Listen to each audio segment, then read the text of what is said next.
Welcome back. Joe Biden has come a long way from a Delaware senator to America's gaffe-prone uncle to America's creepy uncle. Whence does his violation of personal space come from?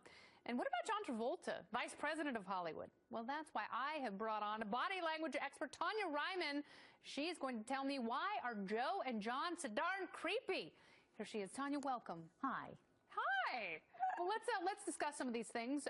First, we've got some video. It's Joe Biden lingering and whispering in the ear of our defense secretary's wife, Stephanie Carter. What is going on here? You know, the lingering wouldn't have been so bad. Even the whispering, which is definitely offensive, wouldn't have been so terrible if there was not shoulder rubbing involved.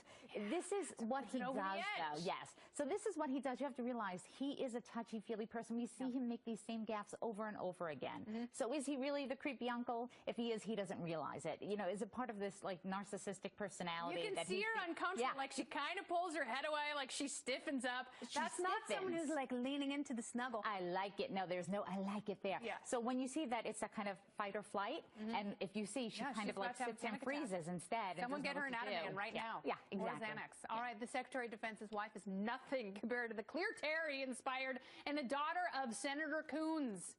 Look at this poor girl. She's about to cry. She's pulling.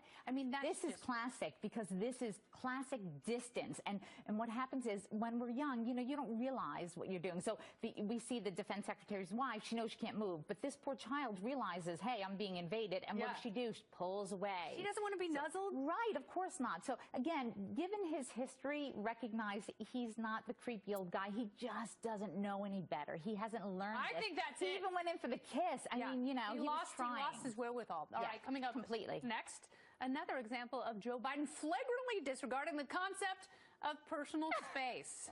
Oh, nuggle. You don't touch me. Yeah, she's about to knee him in the yes. Yeah. Well, you see, he goes to stroke her face like, hello, where are you? Yeah, he was about a half inch away from giving her the old oral oyster. Yeah, you know what I'm saying? He doesn't know the space regardless of what you think. So he tries, but this is who he is. And if you realize it, you've seen him throughout his history doing the same exact pattern. He is who he is. Well, he's been giving John Travolta some lessons.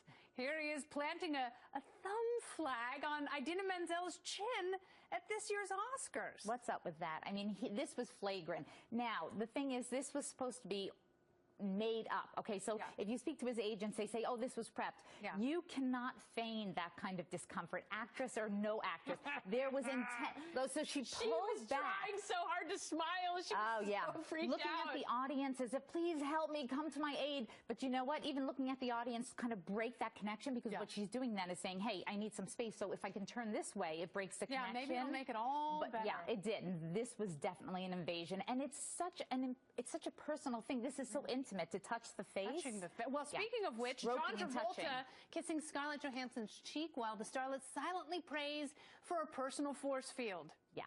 Oh, my goodness. He takes her by such shock, and to touch the belly area, that intimate area that says, wow. Yeah. So when you see her, you see automatic contempt, and you see the grab around the belly. But afterwards, she does recognize, she turns around and she looks. It's almost as if she didn't know it was him. So immediately her guard went up. But then afterwards, there was that, oh, wait a minute, hold on. He is not somebody I actually hate. It's more like, relaxing. It was inappropriate. You never, ever, ever approach somebody from behind. It's incredibly threatening and intimidating, and people don't look kindly on it. Do these two men have problems, and should they be incarcerated?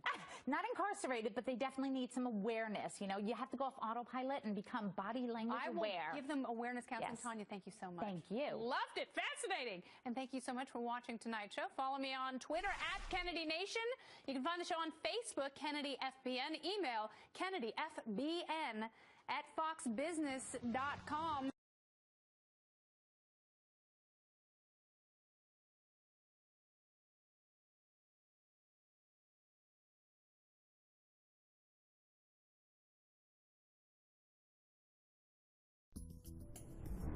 I'd like to talk a bit about the interconnectivity of risk. The American Society of Civil Engineers said it would take about $3.7 trillion to really upgrade and repair dangerously fragile infrastructure. Businesses and the community are so interconnected in an urban environment, and they're so densely populated now that it really